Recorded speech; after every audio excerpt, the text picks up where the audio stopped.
جی السلام علیکم ورحمۃ اللہ وبرکاتہ۔ سورۃ البقرہ آیت نمبر 83 سے 91۔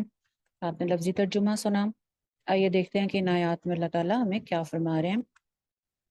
اعوذ باللہ من الشیطان الرجیم، بسم اللہ الرحمن الرحیم۔ رب اشرح لی صدری ویسر لی امری واحلل عقدۃ من لسانی یفقہوا قولی رب زدنی علما رب زدنی علما رب زدنی علما آمین یا رب العالمین۔ آیت نمبر 83 ہے جی، وَإِذْ أَخَذْنَا مِيثَاقَ بَنِي إِسْرَائِيلَ، اور یاد کرو وہ وقت جب ہم نے بنی اسرائیل سے پختہ عہد لیا۔ کیا عہد لیا؟ کہ لا تعبدون الا اللہ، اللہ کے سوا کسی کی عبادت نہ کرنا، وبالوالدین احسانا، اور والدین کے ساتھ احسان کرنا۔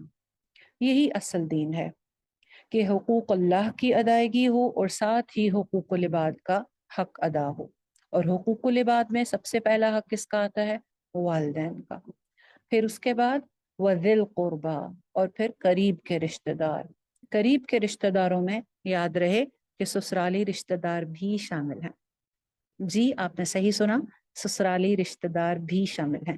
قریب کے رشتہ دار آپ کے رشتہ دار بھی، اور آپ کے شوہر کے رشتہ دار بھی اس میں شامل ہیں۔ ان کے ساتھ بھی احسان کے معاملہ کرنے کا حکم کیا جا رہا ہے۔ اچھا جی، والیتامى والمساکین، اور یتیم۔